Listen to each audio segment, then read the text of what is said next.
Hola, bienvenidos de nuevo a su canal Para Qué Leer. Soy Malik240586. Una semana más, un video más. Y como pudieron apreciar, no me encuentro solo en esta ocasión. Estoy con un gran amigo, un gran autor. Estuvo en mis mejores lecturas. Actualmente me dejó traumatizado con esta novela y vamos a platicar justamente de La llamaron monstruo. Ricardo Zárate, preséntate con mis malignos. Hola amigos, ¿cómo están? Soy Ricardo Zárate, autor de La llamaron monstruo, del género de terror, y les confieso que estoy muy asustado por esta entrevista porque conozco muy bien a Malik. Estábamos de hecho recordando cuando tuvimos la oportunidad de conocernos físicamente ya hace un tiempo, ya recordábamos las viejas glorias. Fue una fil del Palacio de Minería. Tenemos dudas si fue en el 2017 o 18. Y yo recuerdo perfectamente ese momento, Malik, y lo voy a sacar de mi sistema porque lo tengo atorado desde hace muchos años. Esa vez estaba presentando mi primera novela, mi novela debut, que se llamó El chico sin nombre, que comparte el mismo género que La llamaron monstruo. Era un thriller con elementos de suspenso. Y tenía como presentador de lujo Antonio Malpica. Entonces, para mi sorpresa, pues estaba la sala llena, todo muy padre. Y llegó el momento terrible de las preguntas y respuestas del público. Entonces, todo iba muy bien, preguntas sencillas de responder, y un chico levanta su mano y me hace una pregunta que me dejó helado. O sea, y yo me pregunté, ¿qué será este? Porque ya teníamos contacto vía digital, lo que yo recuerdo. Sí. Pero decía, este cuate es quien yo creo que es. O sea, y me dejó tan helada esa pregunta que reflejaba conocimiento, amor por los libros, un genuino interés por mi trabajo. Y dije, caray, o sea, ¿qué le respondo? O sea, era una pregunta tan bonita, tan profunda, que no me quedó de otra que cantinflear. Entonces nunca había tenido la oportunidad de decírtelo, de agradecértelo y de reprochártelo, sí, Malik. Entonces, pues nada, al final tuvimos la firma de libros, nos inmortalizamos en una bonita foto, y yo esperaba este momento para volver a ver a mi querido amigo Malik y conversar con él, porque esta no va a ser como una entrevista común y corriente. Yo aquí tengo mucho que aprender de este buen hombre, un conocedor muy profundo del género. Y pues arranquemos, Malik, venga. Pues perfecto, quédate tú con el teléfono, porque tengo el tono de voz, ya lo tienes identificado el teléfono. Muy bien. Voy a iniciar primeramente por algo que a mis malignos les encanta y a mí me fascina. ¿Qué significa el miedo para Ricardo Zárate? ¿Y cómo lo plasmas en La llamaron monstruo? Como ven, empezamos con preguntas súper intensas y mega profundas. Sabía que esto iba a ocurrir. Entonces, vamos a ver. ¿Qué significa el miedo para Ricardo? El miedo puede ser un aliado. Okay. Yo creo que puede ser un bien aspectado. El miedo puede ser tu mejor aliado, aquel compañero que te previene de los peligros del camino, que afila tu intuición. Mal aspectado, el miedo es una arma para paralizar, ¿no? Entonces, hace poco justamente estaba pensando sobre por qué nos gusta leer terror. Y yo creo, Malik, por tu mejor opinión, que el lector que recurre al género no lo hace porque quiere sentir miedo. Yo creo que la persona que quiere sentir miedo ve noticias. La persona que abre un libro de género de terror y lee una historia de terror, lo que busca, creo yo, en el fondo es como una esperanza, es como una luz, es como busca trascender algún miedo, algún temor. Y aquí recuerdo una frase de Chesterton, un autor inglés, y él decía... el mismo autor del Hombre que fue jueves. Justo. Autorazo. Él decía que los cuentos de hadas existen para mostrarle al niño que se puede vencer al dragón. Y yo creo que eso también lo podemos extrapolar al género de terror.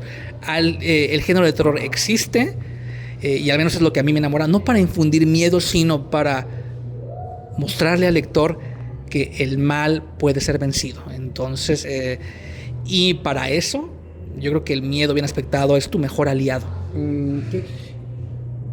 Si los niños y las niñas pueden vencer al dragón, aquí la pregunta es, Chris, ¿podrá vencer a la criatura que hay aquí? Algo muy curioso en esta novela, y lo dije en la reseña y te lo quiero preguntar, hay muchos subgéneros dentro del horror, el fantasmagórico, el gótico, los asesinos seriales. ¿Por qué Ricardo tuvo esa espinita, esa curiosidad de entrar con un tema como un folk horror y al mismo tiempo meterle demonología? ¿Por qué? Yo creo que ocurrió de forma muy natural, Malik. O sea, no. O sea, estabas acostado en tu cama y dijiste, soñé con un demonio. Desde un principio, cuando concebí la historia, me di cuenta que aquí se trataba de explorar el terror psicorreligioso. Y yo creo que por sobreexposición a una película y luego a un libro que a mí me marcaron, que fue El Exorcista, que para mí, por ejemplo, como película me parece algo insuperable, ¿no? Entonces, mi primer contacto con esa película y ese libro, curiosamente, fue siendo un niño. Y yo entonces ahí me percaté, más adelante tuve esa conciencia de que el terror más exquisito es el terror psicorreligioso. Entonces, el libro de referencia iba a ser un libro que prácticamente todos tenemos en casa y que nadie lee, que es la Biblia, ¿no? Entonces ahí inicié, ahí te encuentras con demonios, con posesiones demoníacas, con exorcismos. Entonces descubrí que era el hilo del que comenzar a tirar. Y me interesaba mucho plasmar, me interesaba la representación física del mal, monstruosa, sobrenatural, pero al mismo tiempo ese mal expresado en la cotidianidad, en el entorno, en nuestra convivencia social, ¿no? Entonces, creo que explorar la novela o situarla dentro del marco de la tradición cristiana me permitía abarcar ese amplio espectro, ¿no? Y fue algo padrísimo. Y algo, o sea, lo tengo tan metido que en El Chico Sin Nombre también toco este tipo de terror. Sí, exacto. Fíjate que para los que no han visto la reseña o les llamó la atención desde la portada del libro, porque la verdad la portada está chulísima. Está padrísima. Este hombre inicia con puercos posesos, cochinitos poseídos. Y luego pasa a una escena en donde un grupo de indígenas o unas personas del pueblo están yendo hacia una caverna y los destazan de las peores formas. Y sin medida ni clemencia, luego pasa otra escena, es el inicio de la novela Malignos. En una fosa, hombres tirados siendo devorados por más puercos. O sea, dijo, ¿en qué momento está esto? Ahí está, con eso les digo todo. Cuando tuvimos la oportunidad de hablar del Chico Sin Nombre y cuando hablamos por WhatsApp de Karen, sus dos anteriores obras, siempre Ricardo está con la idea de quiero resolver una duda en mí, quiero resolver una pregunta en mí, ¿qué pasaría así? ¿Qué pasaría acá? Aquí en La llamaron monstruo, ¿cuáles eran las preguntas que quiso resolver Ricardo Zarate en su obra? ¿Qué quería responderse Ricardo en esta novela? Yo siempre, me adhiero a una frase que escuché, que no sé de quién es, quién la acuñó, pero me parece que tiene una gran verdad. Quien escribe no lo hace porque sabe, lo hace porque quiere saber. Entonces, ¿qué quería saber yo con La llamaron monstruo? Híjole, lo que quería saber era si había justamente una salida a ese mal, ¿no? si qué tan valiente puede llegar a ser una chica adolescente, y si qué fuerza la va a impulsar para alcanzar su más elevado ideal, que es la justicia.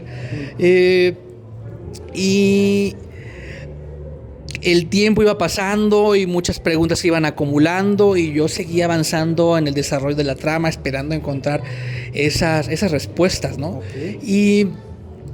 Y pues nada, o sea, y creo que la pregunta toral era si realmente, aquí me voy a poner un poco intenso, chicos, échale. Si realmente lo que estamos viviendo, si el drama humano que estamos viviendo es realmente una lucha del bien contra el mal, de la luz contra la oscuridad, o si es algo distinto, ¿no? Ahora que está muy fresca la adaptación de la Odisea por los antiguos griegos en sus comedias y tragedias, lo hacían para mover a la reflexión sobre la naturaleza tan contradictoria del ser humano. Cuando los griegos caen y llega el Imperio Romano, ellos toman la comedia y la tragedia y la convierten en circo. Y sus narrativas se vuelven más maniqueas, un poquito más achatadas, y ponen el acento sobre todo en los efectos especiales, diríamos, en el Coliseo, llenándolo de agua, trayendo hipopótamos para que se enfrenten los luchadores, y las historias eran justamente más maniqueas, del bueno contra el malo, y algo de esa tradición romana persiste hoy en día.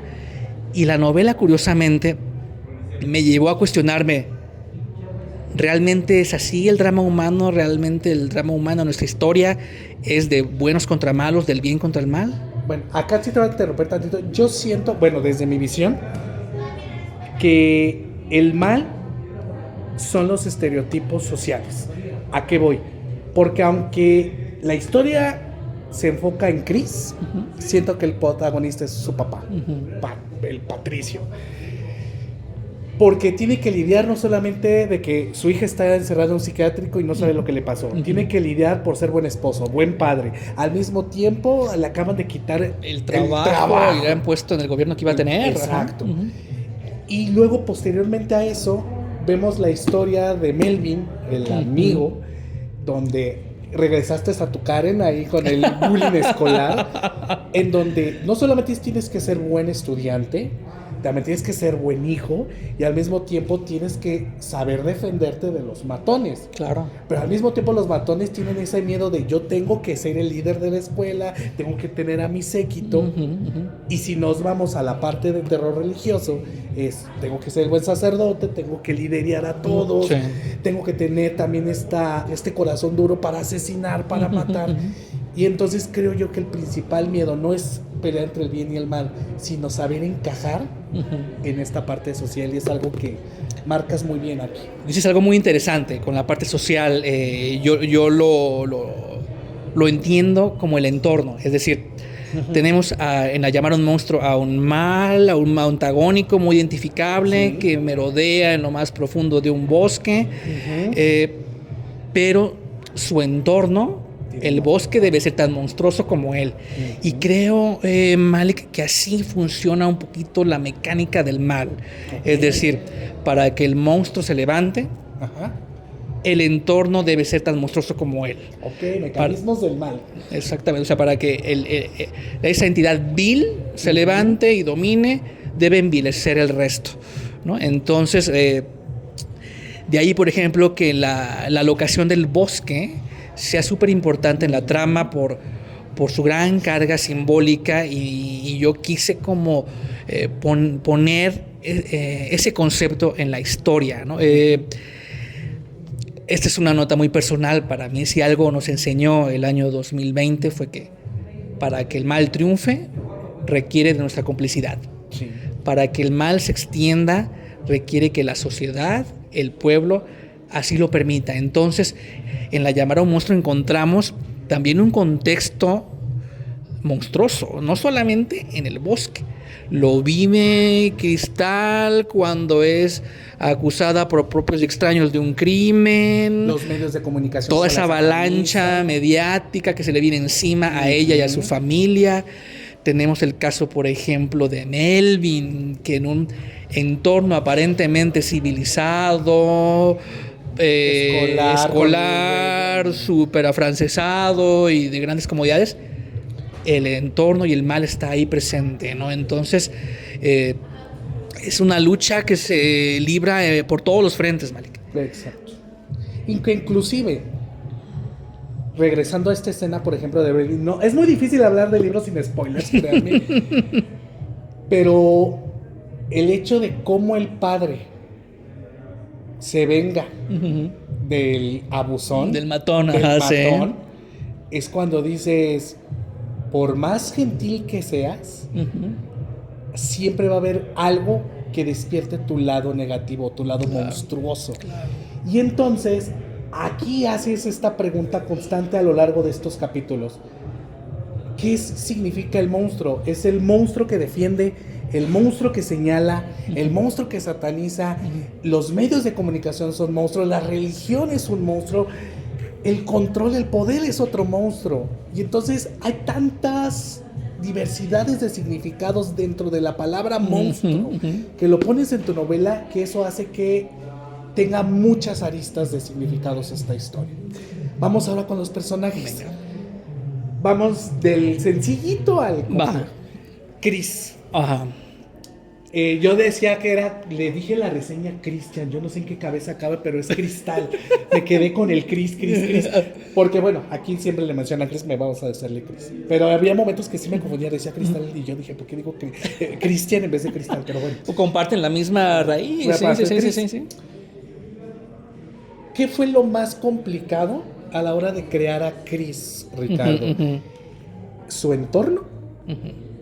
¿Su enfermedad?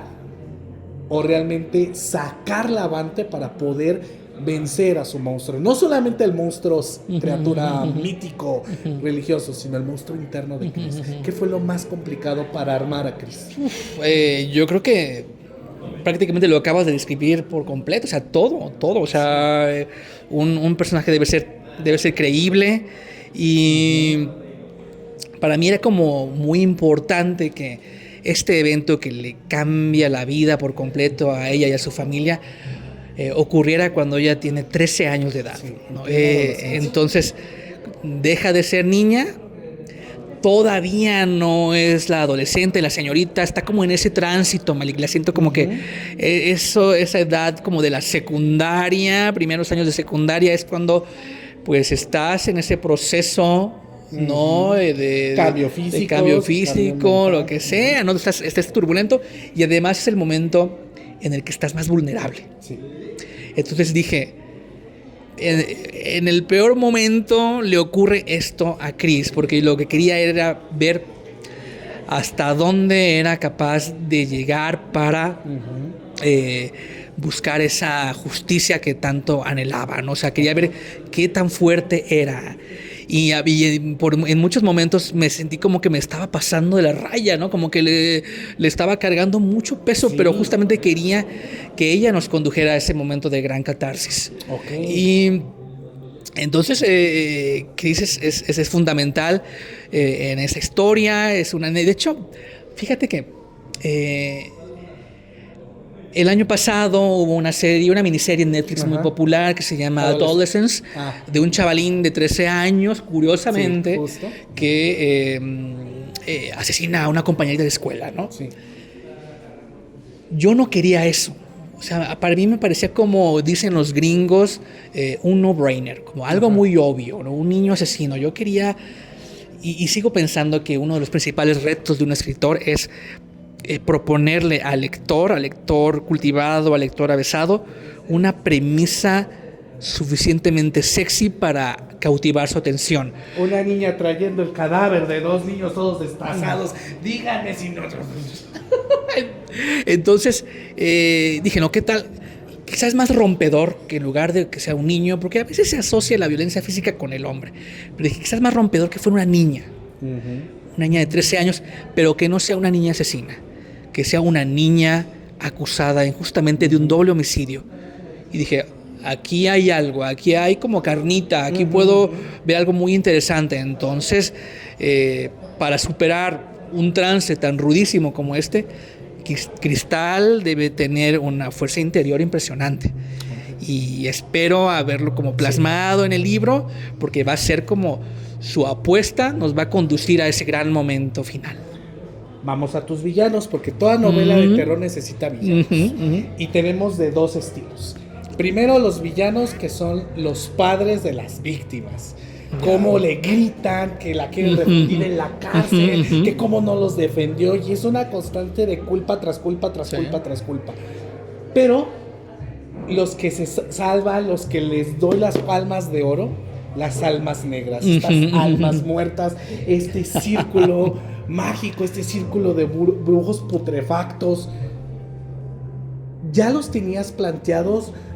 ¿Existen realmente o los sacaste de alguna religión? ¿De dónde salieron esas almas muertas, esas almas negras? Las almas negras, amigos, existen. Y existen en el día a día. O sea, y tú las puedes identificar en tu interacción diaria, en la escuela, en el trabajo, donde sea. Son esas personas que ahora conocemos como tóxicas. Ok. Son aquellas personas que en un primer encuentro te producen cierto rechazo y que luego te muestran una cara diferente, se va ganando tu confianza, te investigan un poquitín, ¿no? Y luego manejan el recurso perverso de la recompensa-castigo, y si tienes una relación más íntima, te achacan culpas que nada que ver, ¿no? Entonces, lo que hoy llamamos personas tóxicas probablemente sea un alma negra, y esas existen. La figura de alma negra, digamos, más ritualística, existen. De hecho, yo tomé la inspiración de unos hechiceros, se llaman hechiceros Bon. Okay. Que tienen dos nombres, pero el primero me parece impronunciable. Entonces, son hechiceros Bon que identifiqué yo, estaban como en China, en esa parte de Asia, ¿no? Okay. Y que realmente generaban rituales para alargar su vida. Y cómo es ese ritual, hay guiños de esa práctica en La llamaron monstruo, ¿no? Entonces son hechiceros, son brujos, y pues ellos codician, son el mal, codician más mal. ¿Qué es lo que buscan? Ellos tienen en la novela su propio objetivo, que de manera torcida coincide un poquitín con el de Cristal. Van hacia lo mismo, pero por razones muy diferentes. Ok, ahora vamos a nuestros padres, tanto Patricio como nuestro sacerdote, que les tengo que decir que le mandé una nota de WhatsApp de voz a este hombre y le dije, ¿cómo me hiciste un sacerdote malabrado, alcohólico, con un humor negro fácil? O sea, ustedes irían a que le diera la bendición un sacerdote que está diciéndole chinga tu madre al fondo, mientras del otro lado se está chingando literalmente una botella de tequila. O sea, ¿cómo fue esta contraparte de un sacerdote mal hablado, humorístico, directo, y en el otro caso un padre de que va a romper todo lo que le dijeron porque es policía? Y no le cree a su hija. Y las pruebas constatan que a lo mejor sí es su hija. Y él tiene que creerle a su hija. El lidiar entre lo que es querer ser justo y querer ser juez. Sí. ¿Cómo fueron esta paradoja de estos dos padres? La aparición de un sacerdote en la trama me parecía como orgánica, ¿no? Si la exploración iba a ser psicorreligiosa, si la historia iba a estar en el campo de la tradición cristiana, tenía que haber una figura sacerdotal, ¿no? Sí, claro. Entonces, a mí me pareció no solamente sexy, pero que como que era necesario en la historia tener a esta figura no solemne, sino el sacerdote, el padre Cirilo, que es el padre de una comunidad aledaña al bosque, donde ocurre buena parte de la trama. Pues es un guerrero, es un hombre, sí, ciertamente deslenguado, pero que siente un amor por su comunidad y y no solamente por su comunidad, sino por la humanidad. Sabe de lo que está en juego. Entonces está dispuesto a romper madres, a romperse su propia madre, para ir a la casa de este mal que está en lo más profundo del bosque y que puede anticipar, o que más bien va a anticipar, la destrucción de la humanidad como la conocemos. Entonces, ese personaje me pareció riquísimo, ¿no? Ese personaje combatiente, pero con una fe inquebrantable. Tenemos ahora al padre de familia, al papá de Cristal, que es un super policía de alto rango del gobierno, tiene un contacto directo con el presidente de la República, que ya le prometió un puesto importantísimo en la seguridad nacional. Y recibe pues un golpe durísimo, porque como alguien que representa la seguridad, o que va a velar por la seguridad de todo un país, tiene una hija asesina, ¿no? Entonces Patricio pasa por sus propias dudas, por sus propios tormentos, por sus propias imposibilidades. No le cree a su hija Cristal que el mal tiene una forma sobrenatural, bestial, ¿no? Entonces, porque Patricio está acostumbrado a otro tipo de mal, Malik, a un mal más, o sea, conseguido en los límites humano. Es el mal al que él ha combatido en toda su carrera profesional, es el mal que él conoce, que no es menos perverso, pero a Patricio no le hables de cosas metafísicas, sobrenaturales, nada, ¿no? Entonces tiene una disyuntiva tremenda. Creerle no a su hija, o sea, en un contexto donde todo el mundo la está atacando y donde él debería ser su principal aliado, él tiene... Me sumo a esta parte casi que demencial de un ser que habita a un lado de nuestra casa de campo. Me voy con la corriente dominante que juzga a mi hija de este asesinato. Es un personaje riquísimo, con muchos registros, y también es esa fuerza que impulsa a la trama a seguir adelante, ¿no? Y al final él, sin ánimo de destripar la historia, tanto Cristal como su papá Patricio tienen ese momento confrontacional con el antagónico, que es, creo, la promesa que toda historia contada de esta forma debe cumplirle al lector. La batalla final. Exactamente. Para sustentar lo de Patricio, hay una frase que inclusive hasta le puse el post-it. Las cicatrices te recuerdan lo que has aprendido. Y creo yo que esta es una novela de cicatrices. Porque Chris, antes de caer en el psiquiátrico, ya tenía la cicatriz de su amigo. Sí, claro. Inclusive de la violencia que sufrió en la escena del baño. Tuvo la cicatriz de ser señalada por los medios. Tuvo la cicatriz de que no pudo defender a estos 2 niños muertos en el bosque. Luego tiene la cicatriz de que su mamá no la ha ido a ver mientras está internada en el psiquiátrico. Está cabrón, ¿no? Mi madre no me quiere. Y luego tiene la cicatriz de mi papá no me cree. Y tengo que demostrarle que ese monstruo existe.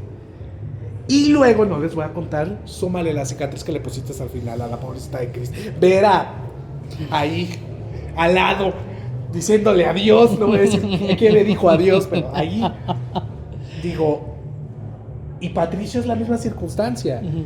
La cicatriz de tener una hija encerrada en un psiquiatra. La cicatriz de haber perdido su puesto. La cicatriz de que toda su familia se arruinó. La cicatriz de que ya no, su esposa ya no lo quiere, ya ni siquiera tienen intimidad. Y luego, sobre todo, la cicatriz de tengo que lidiar con algo que pensé que no existía.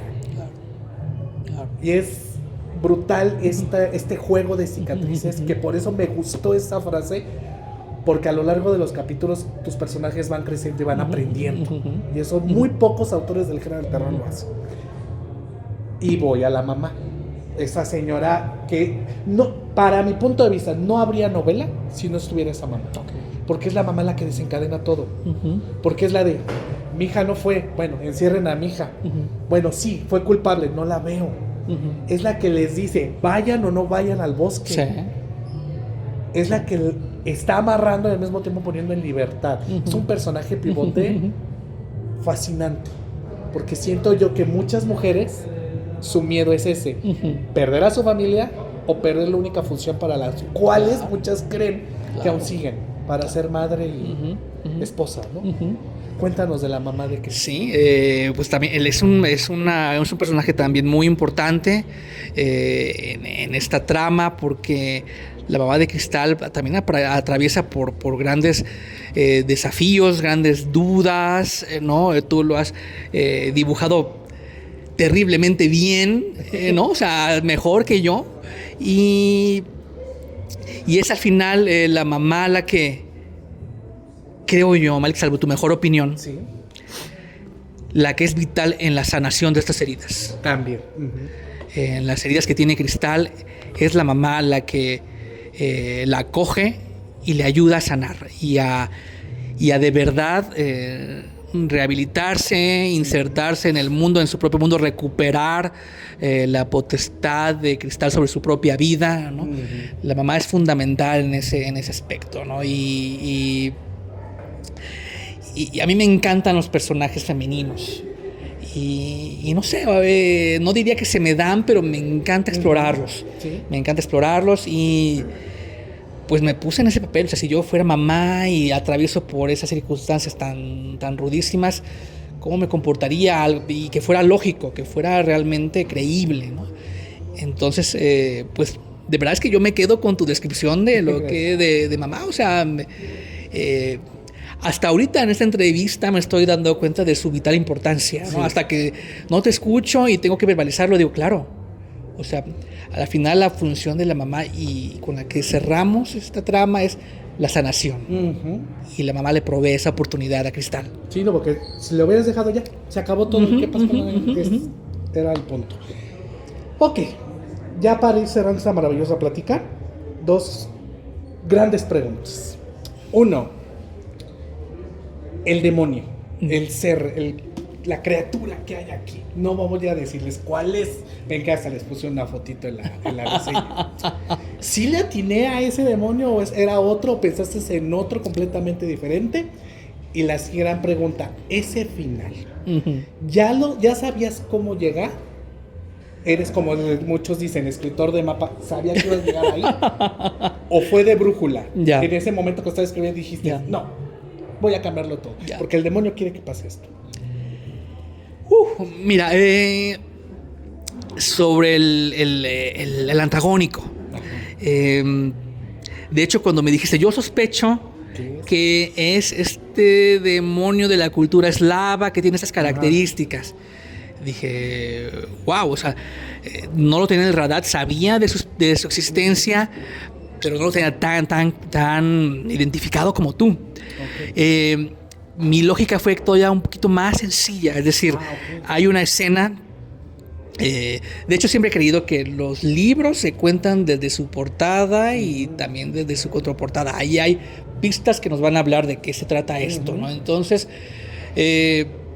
como hemos dicho, la Biblia se convirtió en un libro de referencia. Y hay ahí una escena en el Nuevo Testamento que todos conocemos, que todos hemos escuchado. Saca la Biblia en esos momentos. Entonces, de un endemoniado que tenía dentro 2000 demonios, y yo me puse a pensar. Para la legión. Exactamente, o sea, yo me puse a pensar primero, Malik, ¿qué habrá hecho este buen hombre para que se le metieran 2000 demonios dentro, ¿no? Quizás significa otra cosa, pero es durísimo. Y algo que me cautivó muchísimo y que dije, aquí tengo una historia que contar, fue cuando descubrí que mi antagónico provenía de un exorcismo practicado en ese momento. Entonces, ese demonio está dentro de las tripas de nos dice la Biblia, de un cerdo. Y lo que hice fue, a partir de ahí, comenzar yo a crear mi propia imagen salvaje y perturbadora de ese mal, ¿no? Entonces, pero sin duda habitan de manera inconsciente esas imágenes que tenemos bien identificadas. Por ejemplo, este demonio de la cultura eslava o esta figura que en estricto rigor no es demoníaca, pero tiene esa acepción y que quizá podamos explicar si hay tiempo, de, no sé cómo pronunciarlo, quizá tú lo pienses mejor que yo, Baphomet. Baphomet, ajá. El macho cabrío, negro, el macho cabrío, ¿no? Entonces, eso lo tenemos muy dentro. Es una figura, para mí me parece como espeluznante, pero tiene un origen, Malik, si me permites realmente claro, relatarlo, es... clases de demonología con Ricardo. Venga. No, aquí el hombre que sabe es este de acá que tengo a mi izquierda. Pues la cabra era súper importante en la era de Aries. 2000 años antes de Cristo, más o menos, ¿no? Entonces, la cabra era un animal, era un símbolo divino que hablaba sobre la fertilidad, bendiciones, porque pues, la cabra da leche, cuero, lana, herramientas para el trabajo, ¿no? Entonces estaba vinculada con la tierra, con la naturaleza, ¿no? Con la fertilidad. Cuando la Inquisición se hace presente en el Medio Oriente, todo aquello que no era parte de su simbología era pagano. Y vinieron los templarios. Los templarios llegaron a esa zona y acogieron esa sabiduría y se la llevaron a lo que es ahora el sur de Francia. Okay. ¿No? Entonces, y entre esa simbología estaba la cabra. La población de ese lugar pues asociaba a los templarios con adoradores de un ídolo barbado, dorado, ¿no?